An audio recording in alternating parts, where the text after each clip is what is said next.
Hello my dear friends, आज हम पढ़ेंगे सॉल्यूशन एंड कॉलिगेटिव प्रॉपर्टी का लेक्चर नंबर 12। आई होप जो लेक्चर नंबर 11 हुआ था उसके अंदर हमने 3 लॉज और एक इक्वेशन देखा था, वो आपको सही ढंग से समझा रहेगा और आप लोगों ने प्रैक्टिस भी की रहेगी। ओके, सो इस लेक्चर में कुछ ऐसे इंपॉर्टेंट हम पार्ट है और एक न्यूमेरिकल है वो हम देखने वाले हैं। ठीक है, तो एक बात बोलने की आपको जरूरत ही नहीं है कि पेन और आपकी नोटबुक लेके बैठ जाओ और जो भी समझ में आ रहा है वो आप लिखते जाओ। ठीक है, चलो मेरे साथ साथ लिखो लेक्चर नंबर 12 में हम क्या पढ़ेंगे। ओके, हम आज पढ़ने वाले हैं 3 इंपॉर्टेंट डेफिनेशन। अगर एग्जाम में आया तो वीएसए में जाएगा, वेरी शॉर्ट आंसर में, बाकी कहां पर भी जाएगा नहीं। ओके, इधर आया तो तीनों की तीनों डेफिनेशन पूछ सकते 3 मार्क्स के लिए। ओके, नहीं तो 1 मार्क्स के लिए सिंगल एक डेफिनेशन मतलब यहां पर मतलब पूछ लेंगे। टोटल 3 डेफिनेशन है, 3 में से 1 नहीं तो 3 में से 3। ओके, अपने को देखिए अपने को 100% पढ़ना है। ओके, सो चलो स्टार्ट करते हैं। लिखो मेरे साथ साथ, solution on the base on pressure, माने कि सॉल्यूशन के बेस के ऊपर कौन कौन से प्रेशर बनते हैं। सॉल्यूशन के बेस के ऊपर कौन कौन से प्रेशर बनते हैं, तो यहां पर 3 टाइप के प्रेशर बनते हैं। पहला वाला जो प्रेशर था वो आपने लेक्चर नंबर जो 11 था वहां पर ही पढ़ लिया, आइसोटोनिक सॉल्यूशन। कुछ याद आया? वो था, देखो अपना वेंट ऑफ एवोगाड्रो लॉ में आइसोटोनिक सॉल्यूशन होना चाहिए, वॉल्यूम इक्वल होना चाहिए, टेम्परेचर इक्वल होना चाहिए, नंबर ऑफ मोल्स उसके जो सॉल्यूट्स है वो भी इक्वल होने चाहिए। हेंस आपको नंबर ऑफ मोल्स इक्वल मिला तो नंबर ऑफ मॉलिक्यूल्स भी क्या हो जाएंगे, इक्वल हो जाएंगे। याद आया कुछ? अभी वो पूरा का पूरा पढ़ाने नहीं वाला हो, सिर्फ बता रहा हूं। बोलो क्लियर है? तो ऐसे करके टोटल 3 देखने हैं। फर्स्ट हम देखेंगे आइसोटोनिक सॉल्यूशन, सेकेंड हम देखेंगे हाइपरटोनिक सॉल्यूशन एंड थर्ड हम देखेंगे हाइपोटोनिक सॉल्यूशन। आप बोलोगे ऐसे समझेगा नहीं, पढ़ाओ, मैं पढ़ाऊंगा। चलो स्टार्ट करते हैं। उसमें से पहला first isotonic solution. Isotonic solution, so देखो आइसोटोनिक सॉल्यूशन क्या है, अपने को टेम्परेचर सेम रखना है। 2 सॉल्यूशन लिए, दोनों सॉल्यूशन के टेम्परेचर क्या रखने हैं, सेम रखने हैं। ठीक है, और यहां पर हम क्या लेंगे, 2 नहीं तो 2 से ज्यादा हम क्या लेंगे, सॉल्यूशन लेंगे, दोनों का टेम्परेचर क्या रखेंगे, सेम रखेंगे। बोलो क्लियर है? उसी के साथ साथ उन्होंने बोला कि ऐसे वाले जो सॉल्यूशन होते हैं, दोनों सॉल्यूशन का जो भी प्रेशर रहेगा, ऑस्मोटिक प्रेशर रहेगा, वो क्या रहेगा, सेम रहेगा, लेकिन यहां पर कंसंट्रेशन भी इक्वल होना चाहिए। कंसंट्रेशन भी क्या होना चाहिए, इक्वल। चलो इसकी फीलिंग लिखने के बाद आपको आ जाएगी आइसोटोनिक सॉल्यूशन। चलो लिखता हूं मैं, eight same temperature 2 or more solution, at same temperature 2 or more solution exerting same osmotic pressure are called as isotonic solution, are called as isotonic solution। देखो आइसोटोनिक सॉल्यूशन क्या है। ओके, अपने को क्या करने हैं, 2 नहीं तो 2 से ज्यादा सॉल्यूशन लेने। हम मान लेते हैं हमने 2 सॉल्यूशन ले लिए, 2 से ज्यादा से मतलब स्टेटमेंट के लिए है, 2 हमने सॉल्यूशन लिया। ओके, 2 सॉल्यूशन का कंसंट्रेशन भी इक्वल होना चाहिए। क्या इक्वल होना चाहिए, बोलो, कंसंट्रेशन। अगर 2 सॉल्यूशन हमने लिए हैं, दोनों का कंसंट्रेशन इक्वल है, दोनों का टेम्परेचर भी सेम है, तो दोनों का जो ऑस्मोटिक प्रेशर रहेगा वो भी सेम रहेगा। ओके, ऐसे वाले सॉल्यूशन को आप क्या बोलोगे, आइसोटोनिक सॉल्यूशन। एक ही वर्ड में बोलूं तो आइसोटोनिक सॉल्यूशन का ऑस्मोटिक प्रेशर सेम होता है। दोनों सॉल्यूशन का ऑस्मोटिक प्रेशर क्या होता है, सेम होता है। बोलो क्लियर? चलो यहां पर कुछ एक एग्जाम्पल ले लेते हैं, ये बेसिस के ऊपर आपको और ये पक्का हो जाएगा। मैंने लिया 0.05 मोलार यूरिया, क्लियर है, और उसी के साथ साथ मैंने और एक ले लिया 0.05 मोलार सुक्रोज। ओके, देखो दोनों का कंसंट्रेशन कैसा है, सेम है। इसका ऑस्मोटिक प्रेशर क्या बनेगा, पाई 1, इसका ऑस्मोटिक प्रेशर क्या बनेगा, पाई 2। और ये होने के बाद देखो ऑस्मोटिक प्रेशर भी क्या होना चाहिए, सेम होना चाहिए। सो ये होने के बाद पाई 1 इज इक्वल टू क्या मिलेगा, पाई 2। बोलो क्लियर? ओके, यहां पर देयरफॉर मत लिखो, यहां पर लिखो hence pi 1 is equal to pi 2। बोलो इजी एकदम। चलो सेकेंड वाला देख लेते हैं। सेकेंड वाला देख लेते हैं। सेकेंड है हाइपरटोनिक सॉल्यूशन। हाइपरटोनिक सॉल्यूशन, देखो हाइपर का मीनिंग आपको पता ही है, कोई अगर इंसान अगर गुस्सा करता है तो हाइपर हो जाता है। हाइपर का मीनिंग क्या होता है, वो हायर कंडीशन में जाता है या लोअर कंडीशन में जाता है, उसका माथा सिर कहा जाता है हायर का कंडीशन के ऊपर। So hyper means higher concentration. So देखो हाइपर के लिए क्या लिखना है, हाइपर के लिए क्या लिखना है कि जो ऑस्मोटिक प्रेशर है, ओके, जो ऑस्मोटिक प्रेशर है दूसरे, देखो बता देता हूं, ये सॉल्यूशन 1 है और ये सॉल्यूशन 2 है। ओके, मान लो कि इसका जो कंसेंट्रेशन है, कंसेंट्रेशन ज्यादा है और इसका कंसेंट्रेशन थोड़ा लो है, ठीक है। सो इसका जो ऑस्मोटिक प्रेशर है ये वाले सॉल्यूशन से कैसे रहेगा, ज्यादा रहेगा। बोले तो हाइपर है। ये इससे कैसा है, बोलो हाइपर है। ये इससे कैसा है, हाइपर है। क्या आप समझ पा रहे हो? देखो यहां पर दिखा देता हूं, ये एक सॉल्यूशन है, ये एक सॉल्यूशन है। मान लो ये 1 मोलर का है और ये 0.05 मोलर का है। ओके, मुझे एक बताओ सबसे ज्यादा कंसेंट्रेशन किसका है? इसका है। इसका कंसेंट्रेशन कैसा है, थोड़ा लो है, बोलो हाँ या ना। सो इसका ऑस्मोटिक प्रेशर इससे क्या रहेगा, हाइपर। क्या रहेगा, हाइपर। हाइपर मीन्स ज्यादा, इजी। हाइपर मीन्स ज्यादा। चलो लिखते हैं, लिखो मेरे साथ साथ। a solution having osmotic pressure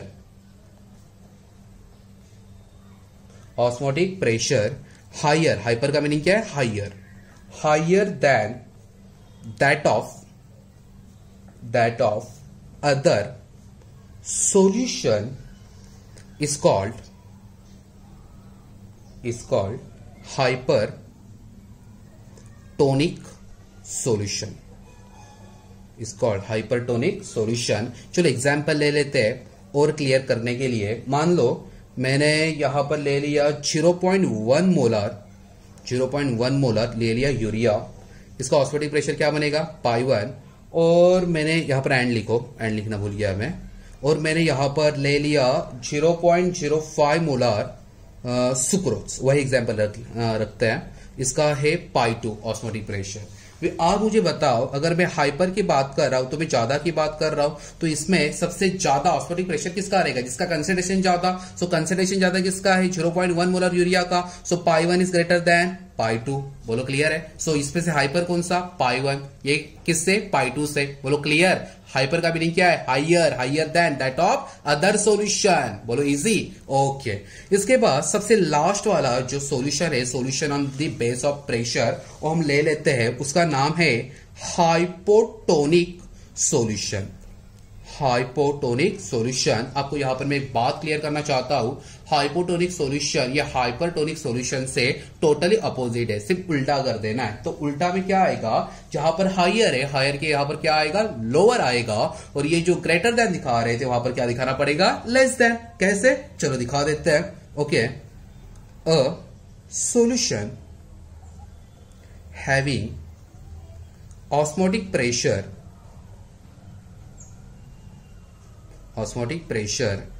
lower than that of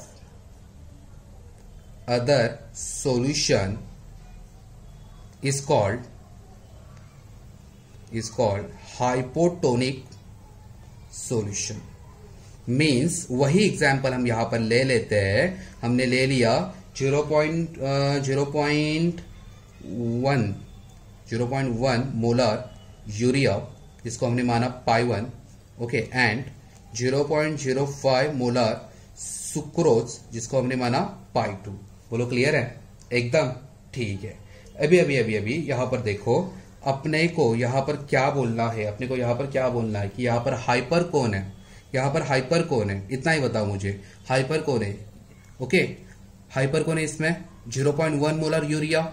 okay, और हाइपो कौन है, 0.05 मोलर सुक्रोज। ओके, सो यहां पर 0.05 मोलर सुक्रोज है, आपको क्या दिखाएगा, हाइपोटोनिक सॉल्यूशन। बोलो क्लियर, इतना इजी एकदम। चलो, जिनको नहीं समझा उनको एक बार फिर से ये बातें मैं बता देता हूं, बहुत ही इजी बातें हैं। ओके, सब लोग रिलैक्स हो जाओ और यहां पर एक बार फोकस करो। देखो, आज हम पढ़ रहे हैं सॉल्यूशन एंड कॉलिगेटिव प्रॉपर्टी का लेक्चर नंबर 12। ओके, इसके अंदर हमने स्टार्ट किया solution on the base on pressure. Okay, so total 3 important definition है। फर्स्ट क्या देखा, आइसोटोनिक सॉल्यूशन, सेकंड क्या देखा, हाइपरटोनिक सॉल्यूशन, एंड थर्ड क्या देखा, हाइपोटोनिक सॉल्यूशन। देखो यहां पर हाइपर है, यहां पर हाइपो है, हाइपो मींस लोअर। क्लियर है? ओके, देखो आइसोटोनिक सॉल्यूशन में क्या था। ओके, अपने को 2 सॉल्यूशन लेने, 2 से हम ज्यादा भी ले सकते हैं। दोनों का कंसंट्रेशन कैसे होना चाहिए, इक्वल। दोनों का टेम्परेचर भी कैसे होना चाहिए, इक्वल। उस समय पे उसका ऑस्मोटिक प्रेशर भी क्या हो जाएगा, सेम हो जाएगा। तो ऐसे वाले सेम ऑस्मोटिक प्रेशर के सॉल्यूशन को हम क्या बोलते हैं, आइसोटोनिक सॉल्यूशन। एकदम क्लियर हो गया? ओके, उसके बाद एग्जाम्पल लिया, मैंने लिया 0.05 मोलर यूरिया। ओके, इसका ऑस्मोटिक प्रेशर है π1, और मैंने लिया 0.05 मोलर सुक्रोज। ओके, जिसका ऑस्मोटिक प्रेशर है π2। देखो दोनों का कंसंट्रेशन भी कैसा है, इक्वल है। अगर कंसंट्रेशन इक्वल है तो ये जो ऑस्मोटिक प्रेशर है भी क्या हो जाएगा, equal. So hence π1 is equal to π2। बोलो आइसोटोनिक सॉल्यूशन सबको याद रहेगा एकदम अच्छे से? ओके, उसके बाद सेकंड हमने क्या देखा, हमने देखा hyper, HYPER। Okay, hypertonic solution. तो हाइपरटोनिक सॉल्यूशन में भी क्या करना है, 2 सॉल्यूशन लेने हैं। ओके, लेकिन इस बार जो कंसंट्रेशन सेम नहीं रखना है, दोनों का कंसंट्रेशन डिफरेंट रखना है। ठीक है, जैसे कि यहां पर 0.05 था, यहां पर भी 0.05 था, लेकिन इस केस में दोनों का कंसंट्रेशन कैसे होना चाहिए, इक्वल। ओके, एक हायर होना चाहिए, दूसरा लोअर होना चाहिए, दोनों इक्वल नहीं हो सकते। अगर दोनों इक्वल हो गए तो सॉल्यूशन क्या बनेगा, आइसोटोनिक बनेगा।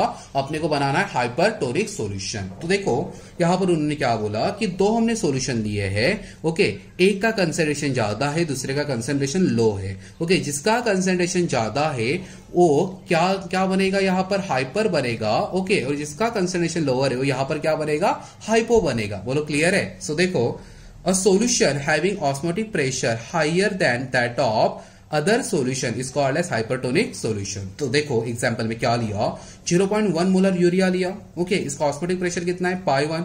0.05 मोलर सुक्रोज लिया। ओके, इसका ऑस्मोटिक प्रेशर क्या है, π2। बोलो इतना क्लियर है? सो यहां पर क्या है, π1 इज ग्रेटर देन क्या है, π2। सो π1 यहां पर क्या कहलाएगा, हाइपरटोनिक सॉल्यूशन। क्यों? क्योंकि इसका ऑस्मोटिक प्रेशर क्या है, ज्यादा है एज कंपेयर टू π2। बोलो क्लियर? ओके, उसके बाद हाइपोटोनिक सॉल्यूशन में सिर्फ एक वर्ड चेंज करना है, जहां पर हायर है वहां पर आपको क्या लिखना है, लोअर। बोलो क्लियर है? सो देखो ये अगर हाइपरटोनिक सॉल्यूशन है, क्योंकि इसका कंसंट्रेशन ज्यादा है, ऑस्मोटिक प्रेशर भी ज्यादा है, तो ये सॉल्यूशन क्या रहेगा, बोलो बोलो बोलो क्या रहेगा, हाइपोटोनिक सॉल्यूशन। तो सिमिलरली याद रखना जो यूरिया था, यूरिया यहां पर क्या है, हाइपरटोनिक सॉल्यूशन, और सुक्रोज क्या है यहां पर, हाइपोटोनिक सॉल्यूशन। दोनों का मीनिंग क्लियर एकदम? देखो दोनों इक्वल तो आइसोटोनिक, एक का कंसंट्रेशन ज्यादा तो उसका ऑस्मोटिक प्रेशर भी ज्यादा, तो ये हाइपरटोनिक। बोलो क्लियर है? ओके, एक का कंसंट्रेशन लो बोले तो उसका ऑस्मोटिक प्रेशर भी लो, तो ये क्या है, हाइपोटोनिक। बोलो क्लियर है? आइसो,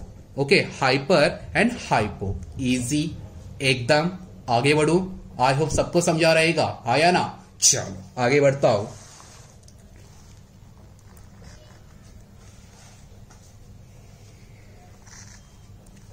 लिखो मेरे साथ, colligative property, colligative property of electrolyte, colligative property of electrolyte.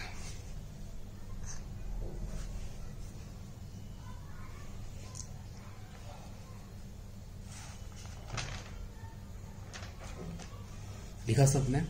Okay, यहां पर आज मैं आपको 2 चीजें यहां पर मैं क्लियर करवाने वाला हूं, और इसका यूज जो आने वाला जो चैप्टर है इलेक्ट्रोकेमिस्ट्री वहां पर होने वाला है। तो आज के इस लेक्चर में वो 2 चीजें क्या है अच्छे से पढ़ लो, अच्छे से समझ लो, ठीक है? तो जो आने वाला जो इलेक्ट्रोकेमिस्ट्री का लेक्चर है उसमें से कुछ टॉपिक आपके लिए इजी हो जाएंगे, क्योंकि आपको चीजें पहले से ही पता रहेगी, ठीक है? सो लिखो मेरे साथ, definition of electrolyte and non-electrolyte. Definition of electrolyte and non-electrolyte. सबसे पहले पढ़ते हैं इलेक्ट्रोलाइट क्या होता है।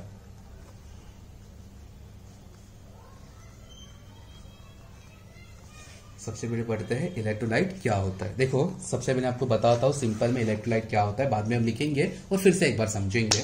ठीक है, इलेक्ट्रोलाइट वो मतलब सब्सटेंस होता है ओके, जो अगर किसी भी अगर पोलर सॉल्वेंट में नहीं तो वाटर में जाके वो इलेक्ट्रिसिटी कंडक्ट कराता है। ठीक है ओके, नहीं समझा? चलो बता देता हम किसके लिए बैठे हैं। मान लो ये अपना बीकर ही है ओके, कंटेनर, इसके अंदर हमने लिया वाटर ओके, वाटर में हमने यहां पर एक कोई ना कोई ऐसा एक सब्सटेंस डाला जो इलेक्ट्रिसिटी क्या करवाएगा, कंडक्ट करवाएगा। ठीक है, तो यहां पर मैंने सब्सटेंस डाला, चलो मैंने डाला सॉल्ट में मैंने लिया कॉमन सॉल्ट NaCl।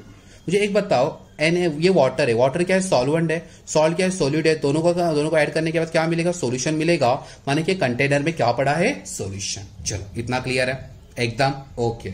सो देखो वाटर है, वाटर आपको पता रहेगा कि ये पोलर सॉल्वेंट या नॉन पोलर सॉल्वेंट है, आप बता दोगे मुझे। बोलो वाटर क्या है, पोलर सॉल्वेंट है। पोलर मीन्स जिसके दो पोल रहेंगे। आप बोलोगे वाटर का दो पोल बताओ, मैं बोलूंगा देखो ये O, यहां पर H, यहां पर H। ऑक्सीजन क्या है, मोर इलेक्ट्रोनेगेटिव, तो ये इसके इलेक्ट्रॉन खींच लेगा खैचैक करके ओके। जैसे इलेक्ट्रॉन खींचेगा इसके पास इलेक्ट्रॉन ज्यादा आ जाएंगे तो इसके ऊपर पार्शियली नेगेटिव चार्ज, और जिसके इलेक्ट्रॉन चले गए उसके ऊपर पार्शियली पॉजिटिव चार्ज। तो देखो यहां पर पॉजिटिव चार्ज भी है, यहां पर नेगेटिव चार्ज भी है, तो यहां पर क्या है, दो पोल है। जो यहां पर डाइपोल होता है वैसे वाले मॉलिक्यूल को आप क्या बोलते हो, polar. So water is N polar molecule और सॉल्वेंट। बोलो क्लियर, इजी हाय या ना ओके। तो इसके अंदर मैंने क्या डाला, सॉल्ट डाला। सॉल्ट क्या है, NaCl ओके। अभी क्या होएगा, सॉल्ट के जो आयन से वाटर में जाके डिसोसिएट होएंगे, सेपरेट होएंगे, और ऐसे वाले वाटर में अगर आपने इलेक्ट्रिसिटी पास की तो आपको शॉक लगा, ऐसा हो जाएगा। ठीक है, माने कि इलेक्ट्रिसिटी फ्लो होती है। तो देखो इलेक्ट्रोलाइट का मीनिंग क्या होता है, मैं नीचे लिखता हूं। एंड इलेक्ट्रोलाइट क्या है, and electrolyte is a substance. Electrolyte is a substance that produces an electricity conducting solution when dissolved in a polar solvent such as what water। बोलो क्लियर एकदम। देखो हम क्या पढ़ रहे हैं, कॉलिगेटिव प्रॉपर्टी ऑफ इलेक्ट्रोलाइट। तो इलेक्ट्रोलाइट क्या है वो हम पढ़ने जा रहे हैं, उसी के साथ साथ नॉन इलेक्ट्रोलाइट भी आपको मैं यहां पर बताने की कोशिश करूंगा। ठीक है, सो देखो इलेक्ट्रोलाइट, नॉन इलेक्ट्रोलाइट, पहले क्या उठाया, इलेक्ट्रोलाइट। तो इलेक्ट्रोलाइट क्या है, एक सब्सटेंस है, बोलो हाँ या ना। वो सब्सटेंस क्या करवाता है, क्या कंडक्ट करवाता है, इलेक्ट्रिसिटी, लेकिन किससे, सॉल्यूशन से। लेकिन कब, जब हम कोई भी electrolyte polar solid like of water में हम क्या करेंगे, डिसॉल्व करेंगे। इजी एकदम, सबको समझ में आ रहा है ओके। उसके बाद नॉन इलेक्ट्रोलाइट, आपको तो एक बात अभी पता चल ही गई रहेगी ओके। जो इलेक्ट्रोलाइट में लिखा है उसके ऑपोजिट केस क्या रहेगा, नॉन इलेक्ट्रोलाइट रहेगा। बोलो हाँ या ना। माने कि नॉन इलेक्ट्रोलाइट माने कि ऐसा एक सब्सटेंस ओके जो इलेक्ट्रिसिटी कंडक्ट नहीं करवाता ओके। जैसे वो वाटर में गया वो कंप्लीटली अपने आयंस प्रोड्यूस नहीं करेगा। क्या प्रोड्यूस नहीं करेगा, बोलो आयंस। तो ऐसे वाले सॉल्यूशन से आपको कभी भी इलेक्ट्रिसिटी मिलेगी क्या, नहीं मिलेगी। बोलो क्लियर है। अगर मिली तो भी वो कैसी रहेगी, पुअर रहेगी। कैसे रहेगी, पुअर। जस्ट एग्जांपल देखो, शुगर है, शुगर का मॉलिक्यूल होता है, शुगर के आयंस नहीं होते। शुगर का मॉलिक्यूल होता है, शुगर के आयंस नहीं होते। आपने वाटर लिया, वाटर क्या है, पोलर सॉल्वेंट है, उसके अंदर आपने शुगर डाला, उसका सॉल्यूशन बनाया, उसके अंदर इलेक्ट्रिसिटी पास की, तो थोड़ी सी इलेक्ट्रिसिटी फ्लो होगी, ज्यादा नहीं, very very very minor quantity में। ठीक है, तो ऐसे वाले सब्सटेंस को जो आपने डाला है ओके, उसको आप क्या बोलोगे, नॉन इलेक्ट्रोलाइट सब्सटेंस। और जो इलेक्ट्रिसिटी कंडक्ट करवाता है उसे आप क्या बोलोगे, इलेक्ट्रोलाइट सब्सटेंस। यही दोनों का डिफरेंस है, बाकी ज्यादा कुछ इसके अंदर है नहीं। चलो हम लिखते हैं, एन इलेक्ट्रोलाइट सॉरी माफ करना, and non electrolyte is a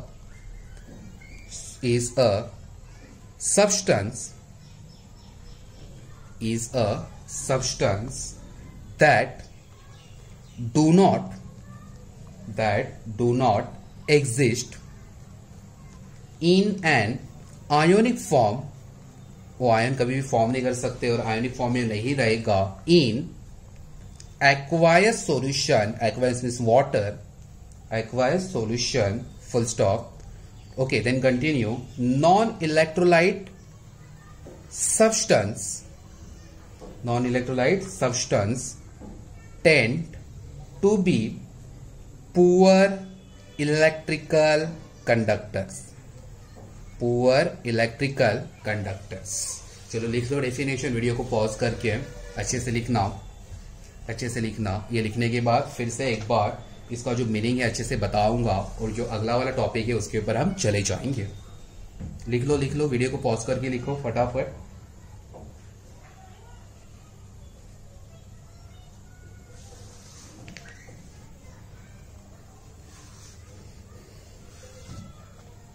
लिखा सबने? अरे बोल हाँ या ना। चलो बता देता हूं। ओके, पहले के जो 3 डेफिनेशन थे सबको क्लियर है? आइसोटोनिक क्या होता है, हाइपरटोनिक क्या होता है, हाइपोटोनिक क्या होता है, सबको क्लियर है? फिर से बताने की जरूरत नहीं है, ठीक है। उसके बाद ये जो 2 चीजें हैं एक बार बता देता हूं, ठीक है, ये आपको हमेशा के लिए याद रखनी है। ओके, सो देखो हमने क्या पढ़ा यहाँ पर, definition of electrolyte and non electrolyte. पहले क्या उठाया मैंने? इलेक्ट्रोलाइट, ठीक है। सो इलेक्ट्रोलाइट माने कि ऐसा एक सब्सटेंस जो वाटर में डिसॉल्व होने के बाद इलेक्ट्रिसिटी कंडक्ट करवाता है, क्योंकि वो नेचर में कैसे होता है? आयोनिक, वो आयन प्रोड्यूस करता है। Simple, okay. नॉन इलेक्ट्रोलाइट क्या होता है? नॉन इलेक्ट्रोलाइट बोले तो ऐसा एक सब्सटेंस जो एक्वायस सॉल्यूशन में जाके, वाटर में जाके, पोलर सॉल्यूशन में जाके कभी भी इलेक्ट्रिसिटी कंडक्ट करवा नहीं पाता। अगर की तो बहुत कम रेंज में वहां पर कंडक्ट करेगा। क्यों? क्योंकि उसके जो भी नॉन इलेक्ट्रोलाइट के जो भी मतलब मॉलिक्यूल्स होते हैं, जो भी सब्सटेंस होता है, उसका कभी भी आयोनिक फॉर्म में डिसोसिएशन नहीं होता। क्लियर है? माने कि आयोनिक फॉर्म में कभी एग्जिस्ट करते ही नहीं है। ओके, अगर उसने अगर इलेक्ट्रिसिटी कंडक्ट भी की तो क्या रहेगा? Poor electrical conductors. बोलो इजी एकदम। इलेक्ट्रोलाइट, नॉन इलेक्ट्रोलाइट, सबको क्लियर? आगे बढ़े बच्चों, सब लोग रेडी हो? चलो आगे बढ़ते हैं।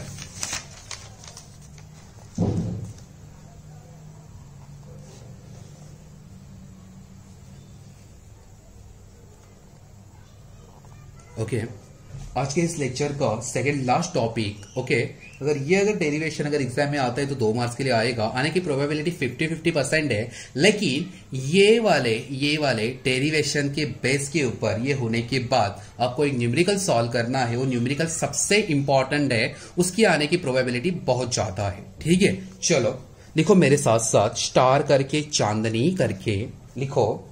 Molar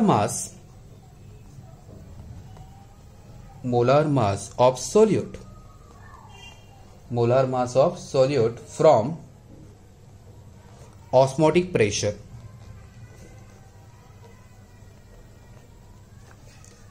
Molar mass of solute from osmotic pressure.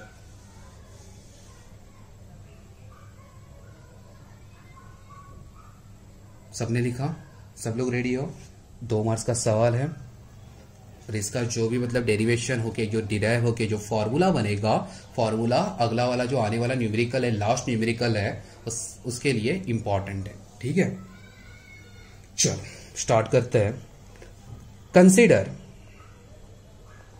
A general solution equation.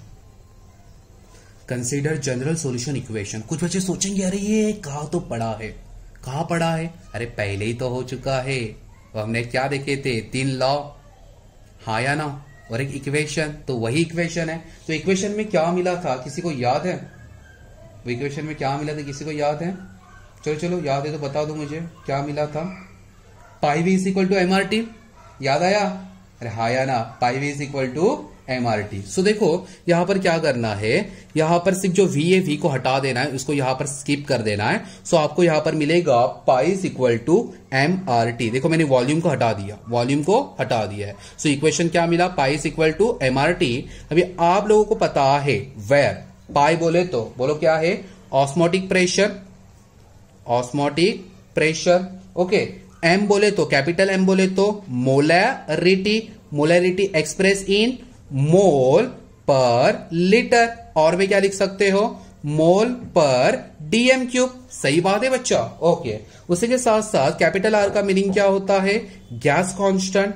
और एक बात यहां पर हम लिखेंगे, ओके, ये कैपिटल आर की वैल्यू कितनी होती है, याद करो जरा, 8.314 joule kelvin inverse mole inverse. याद आया?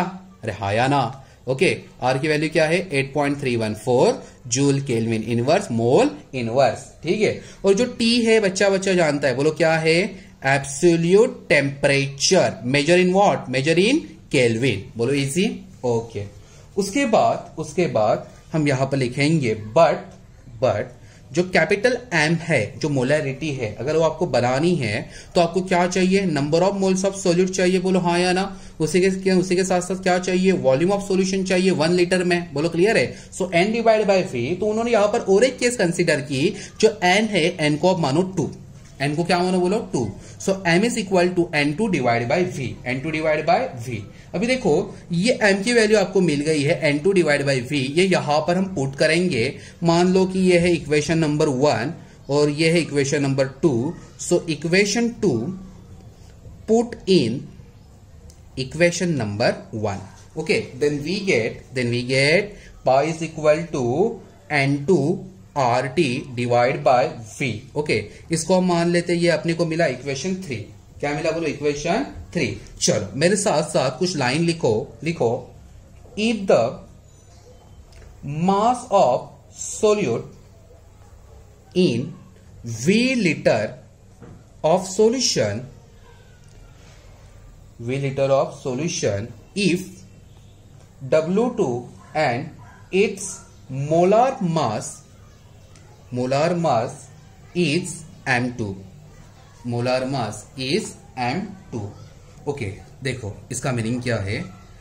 ओके, माने कि हमने कुछ ना कुछ मास में हमने सॉल्यूट लिया रहेगा, कुछ ना कुछ मास में हमने क्या लिया रहेगा, सॉल्यूट लिया रहेगा, और उसको वॉल्यूम ऑफ लीटर में हमने क्या किया रहेगा, डिसॉल्व किया रहेगा। सॉल्यूट सॉल्वेंट, तो इसका आपको क्या मिला, सॉल्यूशन। ओके, समझ में आ रहा है, बोल हाँ या ना, एकदम। ओके, सो ये जो सॉल्यूट लिया है, ये सॉल्यूट का मास कितना रहेगा, W2, और मोलार मास कितना रहेगा, M2। तो जो भी हम फोकस कर रहे हैं वो सॉल्यूट के ऊपर कर रहे हैं, सॉल्वेंट के ऊपर नहीं कर रहे हैं। सॉल्वेंट हो गया V वाला। सो देखो कुछ ना कुछ मास में आपने क्या लिया रहेगा, सॉल्यूट लिया रहेगा, और उसको V लीटर माने कि पर्टिकुलर एक लीटर वॉल्यूम रहेगा, उसके अंदर आपने क्या किया रहेगा, डिसॉल्व किया रहेगा। तो उसका क्या मिला आपको, सॉल्यूशन मिला। बोलो हाँ या ना। ओके, और ये जो आपने मास जो लिया है सॉल्यूट का, इसको हमने क्या बोला, W2 है। एंड ये जो मोलार मास आपने लिया ये कितना है, इसका M2 है। बोलो क्लियर है। सो ये होने के बाद आपको N2 की वैल्यू मिल जाएगी। So N2 is equal to, N है नंबर ऑफ मोल्स ना, ऊपर क्या होता है, मास ऑफ सब्सटेंस, नीचे क्या होता है, molar mass of substance. Mass of substance क्या है, बोलो W2, molar mass of substance क्या है, बोलो M2। ओके, सो इसको हम मान लेते हैं ये है इक्वेशन 4। अभी हम क्या करते हैं, equation 4 put in equation number 3, क्योंकि यहां पर N2 है, N2 की वैल्यू यहां पर जाके पुट होएगी। सो आपको मिलेगा पाई इज इक्वल टू, बोलो मेरे साथ, W2। ओके, यहां पर क्या है, RT, नीचे क्या है V, यहां पर क्या है, M2। बोलो क्लियर, इजी। ओके, और में आप लिख सकते हो ये M2 इधर चला गया और पाई आ गया नीचे। सो आपको मिलेगा M2 is equal to W2 RT divide by pi V। Okay, ये जो हमने जो डेरिवेशन सॉल्व किया, ये डेरिवेशन था molar mass of solute from osmotic pressure. एकदम क्लियर, बहुत इजी, कुछ नहीं है, एकदम चिंदी है मक्खन की तरह। सबको समझ में आ रहा है, बोल हाँ या ना। ओके, जिनको नहीं समझा ओके उनको एक बार बता देता हूं, जिनको समझा है वीडियो में ऑप्शन होता है। चलो आगे जो अगला वाला जो न्यूमेरिकल है, न्यूमेरिकल तब तक के लिए लिखो ओके, और समझो कि क्या करना है। ठीक है, चलो जिनको नहीं समझा उनके लिए हमने एक 2 मार्क्स का यहाँ पर डेरिवेशन देखा, हमने कुछ यहाँ पर डिराइव किया। क्या है बोलो, molar mass of solute from osmotic pressure. इसके लिए हमने एक जनरल सॉल्यूशन इक्वेशन यहाँ पर हमने कंसीडर किया, सिर्फ V को यहां से हमने नेग्लेक्ट किया है। सो क्या मिला अपने को, pi is equal to MRT, इसको हमने इक्वेशन 1 माना। पाई का मीनिंग क्या है, ऑस्मोटिक प्रेशर। M का मीनिंग क्या है, मोलैरिटी। एक्सप्रेस इन यूनिट क्या होता है उसका, मोल पर लीटर और मोल पर DM³। R का मीनिंग क्या है, गैस कांस्टेंट, वैल्यू क्या है 8.314 joule kelvin inverse mole inverse. याद रखो बच्चों, इंपॉर्टेंट है ये। ओके, और T का मीनिंग क्या है, absolute temperature in kelvin. Okay, अभी देखो जो M है, एम बोले तो मोलैरिटी, अगर ये बनाना है तो क्या करना पड़ेगा, number of moles of solute dissolve in 1 litre volume of solution. लेकिन यहाँ पर जो एन है, एन को हमने क्या माना, N2, क्योंकि आगे जाके कुछ ना कुछ फॉर्मूला डिराइव करना था, इसके लिए साइंटिस्ट ने ये तरकीब अपनाई। तो इसको हमने क्या बोला, इक्वेशन 2 बोला। सो इक्वेशन 2 को हमने क्या किया, इक्वेशन 1 में हमने पुट कर दिया। ओके, पुट करने के बाद आपको क्या मिला, pi is equal to N2RT divide by V। इसको हमने माना इक्वेशन 3। अभी ये लाइन सबसे इंपॉर्टेंट थी। पर्टिकुलर सोल्यूशन बनाना है तो आपको क्या चाहिए, मास ऑफ सोल्यूट चाहिए। वो आप वॉल्यूम, वो जो पर्टिकुलर वॉल्यूम है वो लीटर में रहेगा, उसके अंदर आप उसको क्या करोगे, डिसॉल्व करोगे। ये जो पर्टिकुलर मास का आप जो सोल्यूट ले रहे हो, इसका कितना है मास बोलो W2, और इसका मोलर मास कितना है बोलो M2। सो N2 की वैल्यू क्या मिली, W2 डिवाइड बाय M2। ये इक्वेशन क्या मिला, 4 मिला। सो इक्वेशन 4 को हमने पुट किया इक्वेशन नंबर 3 में। सो ये होने के बाद अपने को क्या मिला, pi is equal to W2RT divide by V M2। Okay, इसको हमने रीअरेंज किया, M2 चला गया इधर, पाई चला आया इधर। सो क्या मिला, M2 is equal to W2RT divide by pi V। बोलो इजी, एकदम सबको समझा, कोई दिक्कत वाली बात नहीं है। आगे बढ़ो बच्चा, पक्का। चलो बढ़ता हूं आज के इस लेक्चर का सबसे लास्ट टॉपिक। ओके, सबसे पहले आप वीडियो को पॉज करके, नहीं तो आपके पास अगर टेक्स्ट बुक है तो उसमें से 2.9 ये जो न्यूमेरिकल है, ये न्यूमेरिकल आप लिख लो। ओके, लिख लो आप न्यूमेरिकल।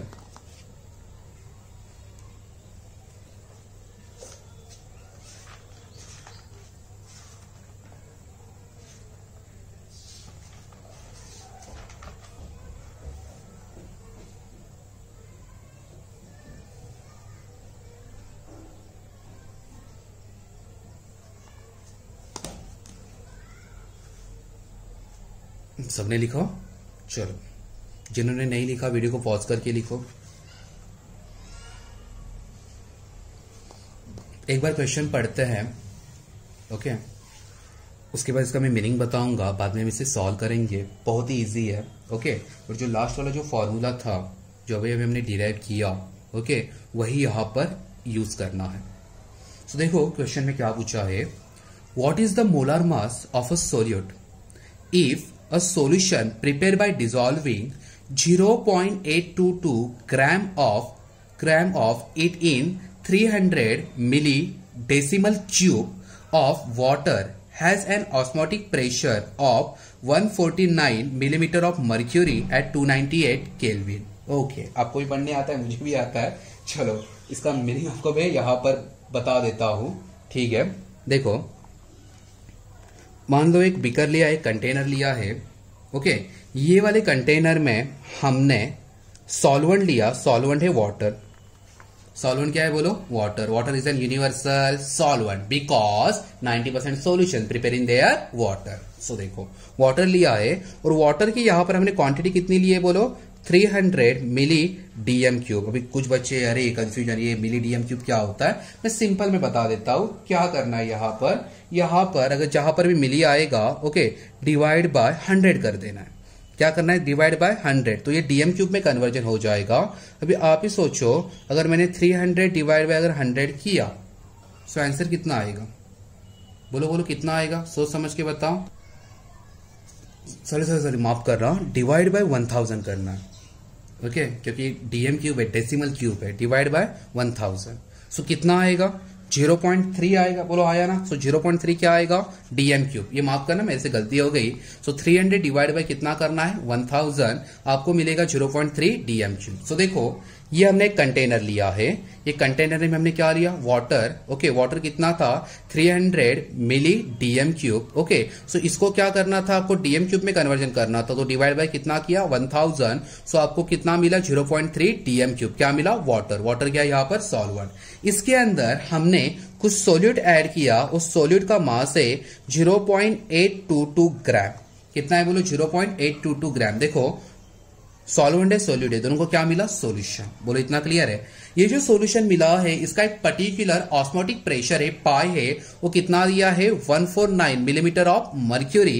कितना टेम्परेचर है, 298 केल्विन। इतना क्लियर। ओके, उन्होंने यहां पर ये पूछा है कि आपने ये जो सोल्यूट डाला, ये सोल्यूट का मोलार मास कितना रहेगा। क्या कितना रहेगा, मोलार मास। बोले तो M2 कितना रहेगा। चलो बिना कोई टाइम पास किए हुए इसका हम लिखते हैं गिवन डाटा।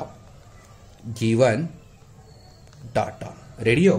तो देखो गिवन डाटा, सबसे पहले जो हम अननोन सोल्यूट डाल रहे हैं, जो सोल्यूट डाल रहे हैं उसका एक पर्टिकुलर मास रहेगा, और लास्ट वाले डेरिवेशन से पता चला रहेगा कि इसको हम रिप्रेजेंट करते हैं W2 से। सो W2 कितना दिया है? 0.822 ग्राम। बोलो क्लियर है? ओके। उसी के साथ साथ यहां पर टी की वैल्यू दी है, कैपिटल टी की कितनी दी है? 298 केल्विन। अगर ये बच्चों अगर डिग्री सेल्सियस में दी रही थी तो आपको केल्विन में कन्वर्जन करना पड़ता। फिर से बता रहा हूं, यहां पर ये चैप्टर में कोई भी हम डिग्री सेल्सियस में ले नहीं सकते, सबका कन्वर्जन आपको केल्विन में करना है। फिर से बता रहा हूं, क्योंकि capital T always express in kelvin, degree Celsius में नहीं है। ओके। उसी के साथ साथ जो V है, V कितना दिया है? बोलो 300 मिली dm cube. So converted into what? Converted किसमें करना है? डीएम क्यूब में। हाँ या ना? So divide by 1000। ओके। 0 से 0 मल गया, 0 से 0 मल गया, यह आ जाएगा 0.3 डीएम क्यूब। ओके। उसी के साथ साथ यहां पर पाई की वैल्यू भी दी है। पाई में ऑस्मोटिक प्रेशर कितना है? बोलो कितना दिया है ये? 149 मिलीमीटर ऑफ मर्क्यूरी। ओके। और यहां पर आपको ये जो पाई की वैल्यू है मिलीमीटर ऑफ मर्क्यूरी, इसको आपको कन्वर्ट करना है, किसमें करना है पता है? एटीएम में। तो अगर एटीएम में करना है तो आपको इसको डिवाइड करना पड़ेगा 760 मिलीमीटर ऑफ मर्क्यूरी से।